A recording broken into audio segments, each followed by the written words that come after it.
What's up, everybody, and welcome to episode 20 of the Channel 8 podcast. I'm your host, Sean Go, and for today's episode, we have Judyna Pres, who goes by Juberry, a Montreal-based illustrator and designer with a passion for food, tech, and of course, sneakers. Welcome to the show, Ju.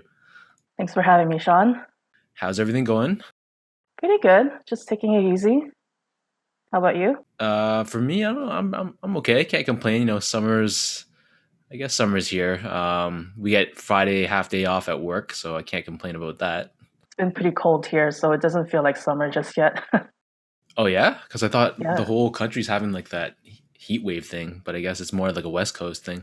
It's weird. Like sometimes it'll be like 30 degrees Celsius, but yesterday was like 20, or I think on Friday it was like super cold that I wore a hoodie. It's like I Actually, usually now that you say that, it was hailing on Friday, I think, for like an hour. Oh my God, what's Yeah, the going weather on? gods are not too happy right now. No, apparently not. So usually how I kick things off is I just ask, what shoes have you been wearing in the past week or so? What shoes? I've only been wearing one pair this past week just because of the gray weather, and it's my white cement fours. Just Nice. because, it's like the whole leather upper. It's pretty good for all condition, like all weather condition, and they look pretty good too. So that's the one that I've been wearing consistently the past couple of days. Is that like your resident beater shoe that you leave by the door normally? Yeah, yeah, they're my everyday shoe. Like I even play casual basketball in them, like nothing too intense, and yeah, they've been through a lot. What do you think of those Oreo fours that dropped this past weekend? I really like them. Like I know it's not exactly, like the white cement fours and not like the black Oreos as well, but I appreciate the simple colorway and kind of like the poor man's white cement for the moment being. Yeah, they're solid. Like if I didn't have like my white cement fours are still pretty clean, pretty good condition. So, but if I had like a beater white cement fours, then I'd probably pick up and keep the Oreo fours. But I think I just have too many shoes, so that one had to go. For Yeah. myself, for the past week, I've been wearing. So I started off the week with the Concepts New Balance 998, the C Note colorway. I wore the Air Max 90 by You. This is a custom design I made to make it look like the Union Jordan 4 Guavas. I wore the Air Jordan 1 Low in the neutral gray colorway. The another Concepts New Balance collab, the 998. This one was the rivalry pack, the New York City versus Boston collection. And then yesterday I wore the Nike Dunk Low in the UNC Carolina colorway. My goodness, how many days of the week do you have? Well, I've been going to the office, so like Oh, I okay. pretty much try to change it up every single day. That makes sense. In terms of pickups, though, so I know you've been just wearing one shoe this week, but have you picked up anything in the past week or two? Oh, let's say month because I actually stopped buying sneakers this year. I'm trying to save up, and the last one that I picked up was something that was completely worth it. It was the Amamania threes Yes, yes, that were yes. restocked a couple of weeks ago, and yeah, like those are also one of my everyday shoes since I got them, but because of the weather, I'm trying to like, avoid the water on suede type of Yeah, thing. yeah, yeah. And yeah, I was only able to get a pair thanks to like a group effort from members of Solesavy. So I gotta give a shout out to Angelica who got them for me from I think Capsule in Toronto. And yeah, I got them for retail, so pretty stoked Wow, about that's a huge that. W. And I love that you don't care, how limited a shoe is. You just rock it no matter what. I love that. So Yeah, kudos to you. I mean that's the point of sneakers, right? I know some people like they treat it as a collector's item, and that's totally fine. But for me, it's like if I buy something, I want to put them to use. So wearing a pair of sneakers is, something I will do no matter Yeah, what. definitely. So my week, this might be the lightest week in Channel 8 podcast history. I was literally going through just I thought I missed something, but I didn't. I've only picked up three pairs this week. So the first one I got was the Air Max 90 Premium. The colorway is called Light Bone and Dutch Green. So if you're watching the YouTube version, I'll throw up a picture of it. Good quality Air Max 90, decent colorway. So I grabbed that one. And then I picked up, like I said, the Air Jordan 4 White Oreo. So shout out to the Closet Ink for that one. And then the last pair I got was the Under Armour Curry 8 the Young Wolf Flow. So that one shout out goes out to Under Armour Canada. Thank you very much for that. So that was pretty much my week. That is pretty light for Sean Golding. Yeah.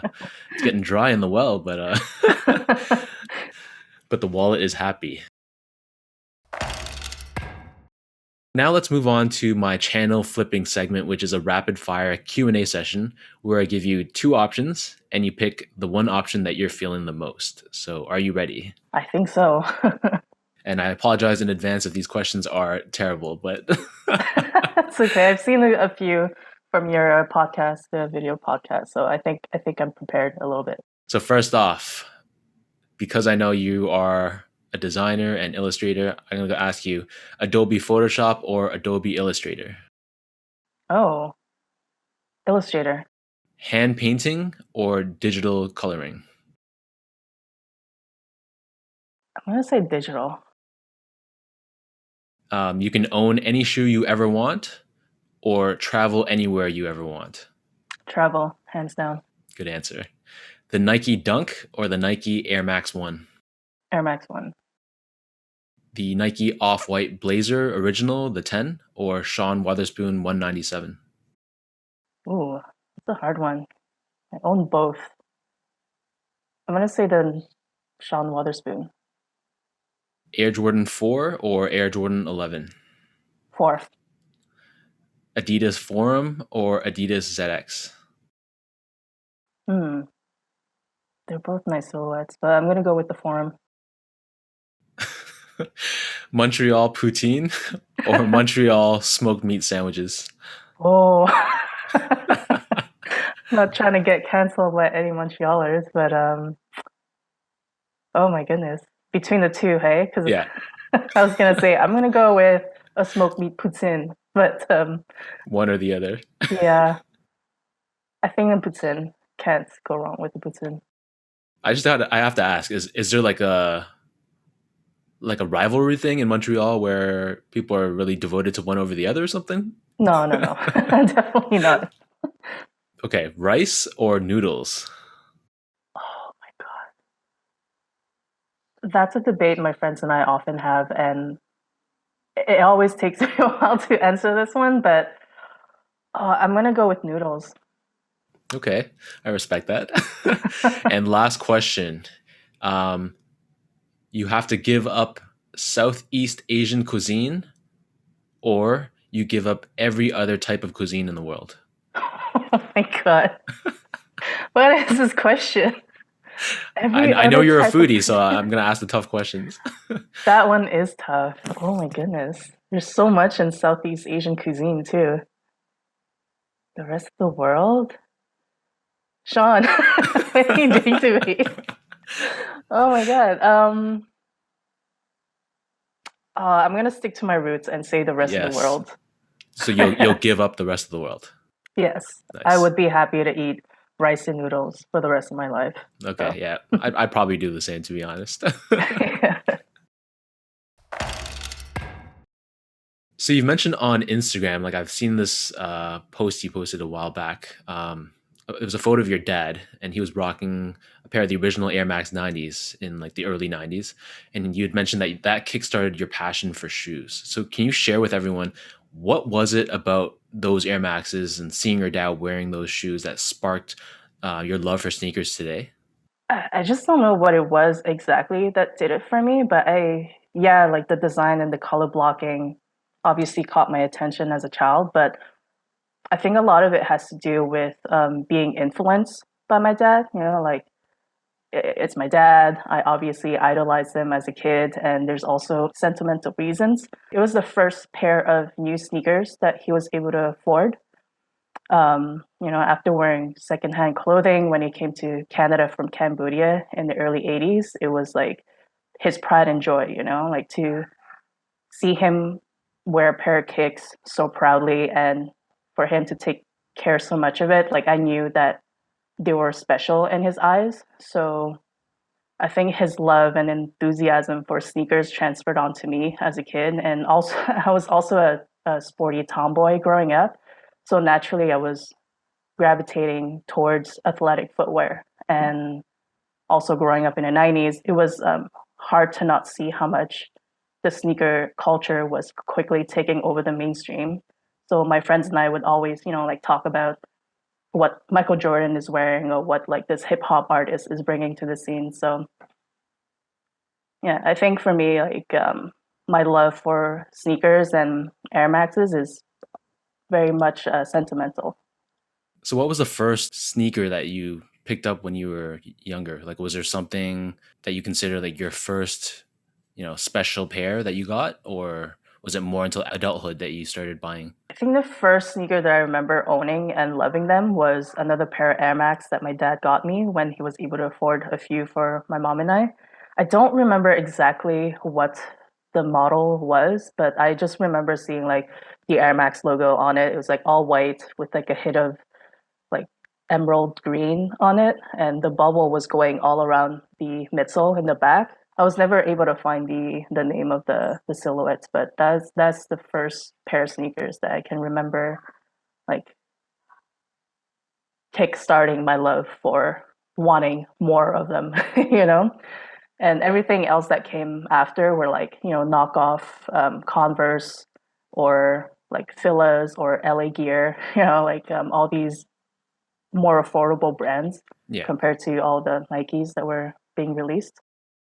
Yeah, I think, well, myself being the son of immigrant parents, I think we kind of share similarities in that respect. A lot of us do, in fact, because, growing up, our parents just don't have the means, or, it just doesn't make sense to be spending 150, $200 on a pair of running shoes. And you just kind of Exactly. admire the beauty of sneakers from afar. And it doesn't get to the point where you start buying and acquiring shoes until you have your own means of buying them, which is my story. Like that, it wasn't until I started working in late high school when I started buying sneakers because it was my money. Yeah, once I started working, that's when I was like, oh, I have disposable income. Why not, catch up on what I've been missing out on? So, how's your collection like today? It's not as big as some people would think it is. Like, I have a tendency of like buying a lot sometimes, but then I will sell them if I'm not wearing them enough or if they're not comfortable. Like, I'll always kind of do the exchange of if I'm buying a bunch, I'm going to sell a bunch. Yep. And so now that I'm, semi-retired, I sold more pairs to friends whom I know will give them, the love that they deserve. So for about now, I think I have 70 pairs left. And they're pretty much all pairs that, like I will wear them on a regular basis. And some of them I kind of stock and put away for a little bit because, they're grails from my childhood or just like pairs that were really hard to get and I was able to get them. Can you share with our listeners what are some of your all-time favorites in your collection right now? Currently, definitely the Air Max Atmos Elephant. That one is definitely my top favorite. And that is also a pair that I wear out a lot. But now I've put them on the side for a little bit because I did beat them a lot since I got them during that last retro. The White Cement 4s, we already talked about them. The Air Max 1 OG red and blue that I also love, wearing them whenever I can. And I also have a pair of Jordan 11 breads from I think 2006, or am I don't know, they're pretty old. I just don't wear them anymore because they're like cracking and it's like neatly stored away in a box. Yeah. So yeah, those are my cherished pair. I like how the ones that you consider to be like your special pairs aren't necessarily the most expensive ones. You value sentimental reasons over hype, which is kind of rare these days. I mean, I definitely have some hype pairs as well that I love, but I wouldn't consider them, like my most valuable ones. Like I Yeah. do have the off-white blazer, the original 10 from the original 10 series, and I like wearing them out a lot, but they're not like if my house were to be caught on fire, it's not going to be the first pair I'll save, you know? Yeah, that's always that's my measure of personal grail. Like if I had to pick one or two or three pairs of shoes, which were the three I'd be picking up, and it wouldn't be necessarily like an off white just because it's worth like $2,000, right? It's the stuff that has a lot more deep meaning for myself, like a white cement 3 or like a playoff 12, stuff like that, which I grew up loving, and those are the Yeah. things I'll hold on to if I had to pick. Another side of you I want to talk to you about is your super talented art skills. I have to say you are definitely not a one trick pony. Just seeing your posts on Instagram, like I've seen you've dabbled in paper art, painting. You do like cartooning, photography, and it's a whole wide range of art that you take part in. So how did that artist side of you come to be? Um, I grew up and I'm an only child, so I grew up, without siblings or, a lot of people to play with, and also, growing up a little bit poor. It pushed me to be imaginative and to, just be creative and make things that, I couldn't have. Like, for as long as I can remember, I was always drawing, and a lot of the times I would draw, my dream sneakers, or make toys out of things that were lying around, like cereal boxes or something, and even illustrate comic strips of my everyday experience, just make story. And yeah, to this day, I continue to create when I can. Like, I basically just do what I want and like. And, it's not always marketable either. Like, it's important for me to stay creative because like my my everyday job as a graphic and web designer, it has a tendency of sucking my creativity dry. So, like, a lot of my energy is spent on my full-time job. So it's important for me to, just keep my creative juice going when I have the time. And yeah, like I've dabbled in a lot of different mediums, like like painting, and recently I've been doing rugs and making baseball caps and stuff. And I go through phases. So as soon as it stops being fun, then I'll find new mediums to experiment with. So for me, it's like important to create all the time, but also have fun while doing so.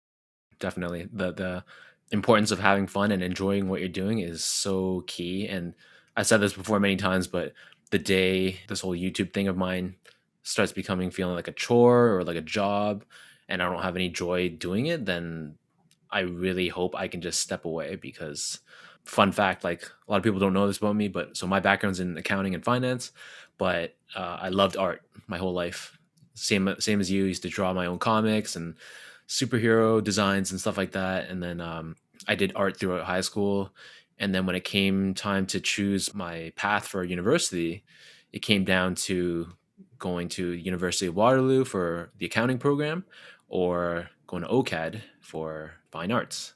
And somewhat typical Asian parents, they weren't too pleased, or I guess my dad wasn't too pleased about the art path, because he was an architect and he saw like how tough it could be.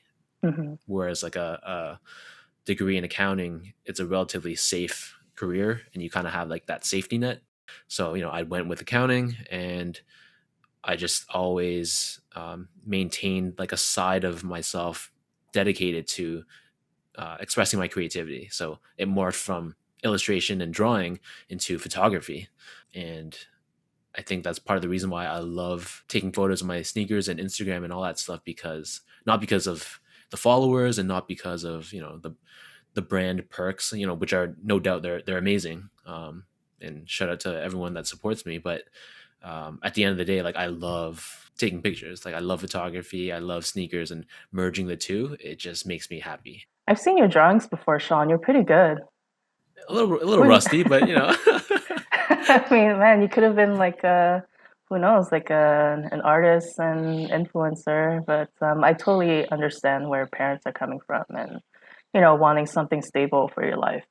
Yeah, like it is hard as creatives to find stability or find a job that will give you that creative space.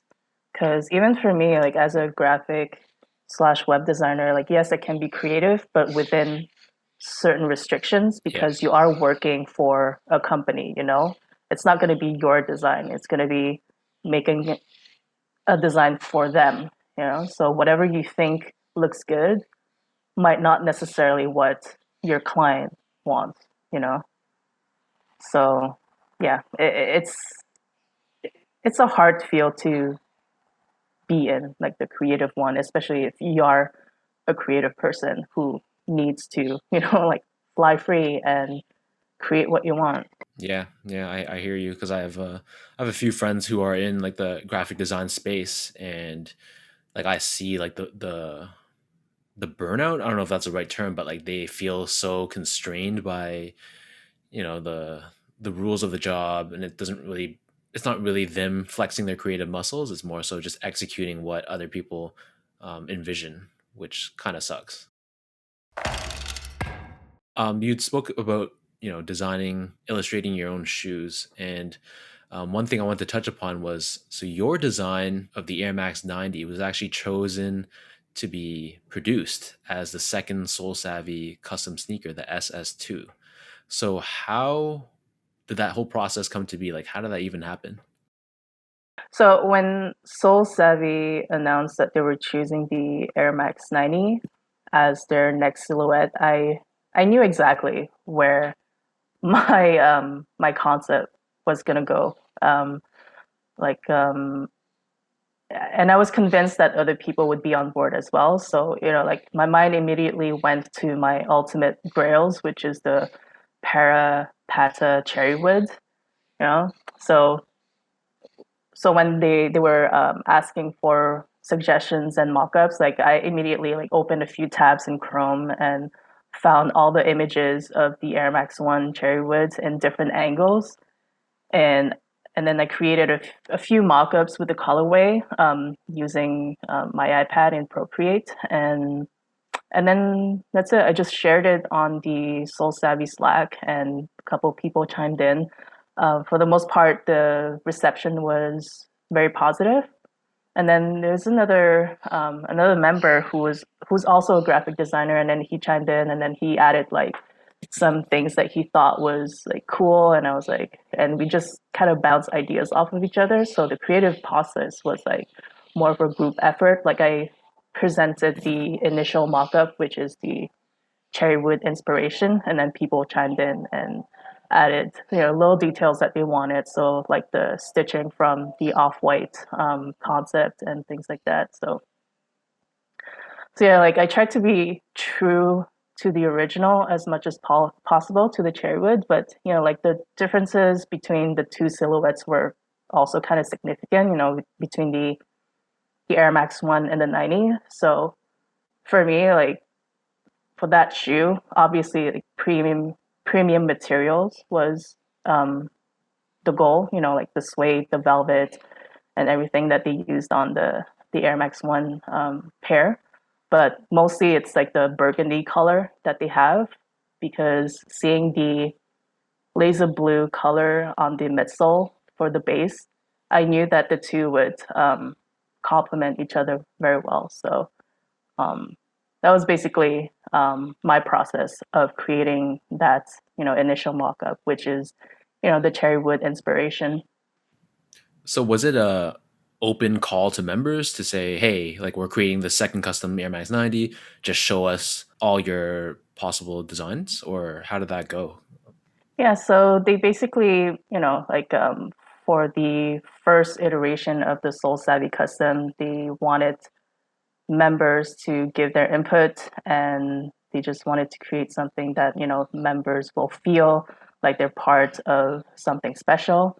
And so they did the same for the second iteration. So for the first one, they chose their Air Jordan 1, and the second one, they chose the Air Max 90, and they wanted to give the same like special feel to the members. So like, hey, like we have this um, this midsole as a base. What do you guys think would work? And then a couple people presented their concepts, and I presented mine, and like we all got excited over like each other's ideas. So a lot of the times we just merged everything together, and then it gave what the final product is today, which is super beautiful, and I can't wait to get them in hand. And like every photo and videos that I keep seeing just ups my excitement. So hopefully next week, I'll be getting them. Yeah, I can't even imagine that feeling. The day you get that shoe in hand, it'll Yeah, be, like a priceless experience. So congrats to you on that. thanks, Sean. So the last question I wanted to talk to you about is a bit more on the serious note. So a lot of your work touches very deeply on your personal experiences, things like your family, your upbringing, your Khmer roots, along with on the other side of things like supporting those in the world who are discriminated against and disenfranchised. Can you speak about the effectiveness of your art to communicate those stories and messages to your followers? Yeah, I think in this day and age, with the internet and videos and like short entertainment medium, like people's attention is getting shorter and shorter. Yeah, for sure. So, like even myself, like everybody's. So it's important that messages are clear from the get go, and doing so through different medium, does help people to understand what you're trying to communicate, and not only because it's visual, but also due to the simplification of the message. Like you want to make sure that it's accessible to everybody. Yeah. Like for me personally, like I'm not great at writing or speaking, so I know, however, that I can tell a story through illustrations or a digital assets, with like minimal use of words. So whatever style I draw or colors I choose, they are meant to elicit um, emotional responses from the audience. And, like we all communicate differently as well. Like I always want to add a little bit of humor to my work as well, like no matter how serious the topic is.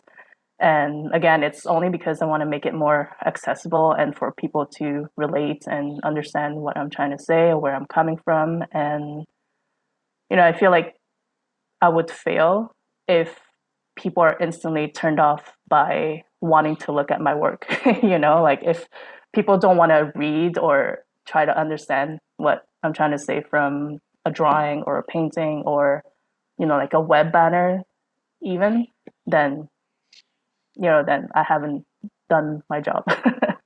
And have you always been the type to, stand up for what you believe is right, or is this something that you developed like the courage to do later on in life? I've always been a very shy and timid person growing up, but I somehow was always kind of like super empathetic towards like people suffering, and even like any living being that is suffering. And I never knew why like it would elicit so much of an emotional response whenever I'd see like the news on TV, or like seeing like homeless people on the streets, or seeing people be like the recipient of like a violent response.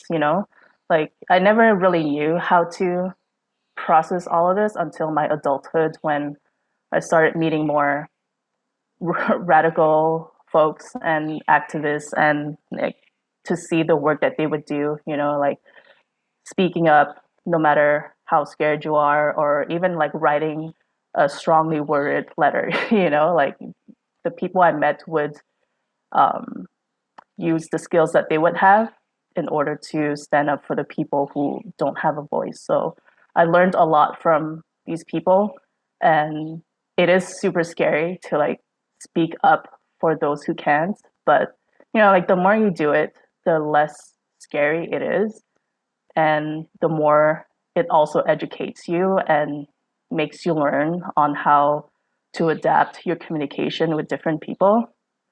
So yeah, like I said, I'm still that shy and timid person, but it is super important to be able to, like stand up for those who can't do it themselves.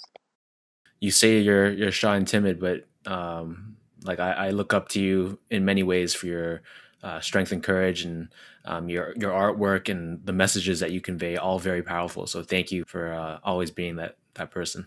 Thanks, Sean. That means a lot to me. I want to let our listeners know, how can they find you on your social channels and everything like that. You can find me on Instagram at JuberryMTL. And yeah, that's pretty much my main social media right now. So, Why Juberry?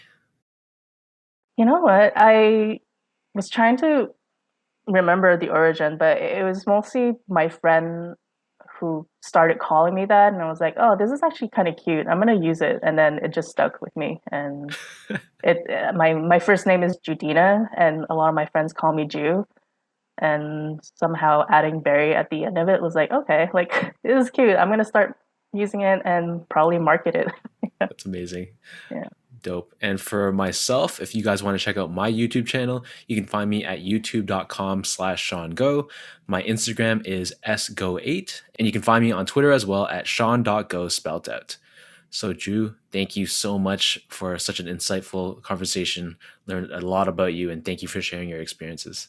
Thank you so much for having me, Sean. It was a lot of fun. And thank you everyone for listening, and we'll catch you guys in episode 21.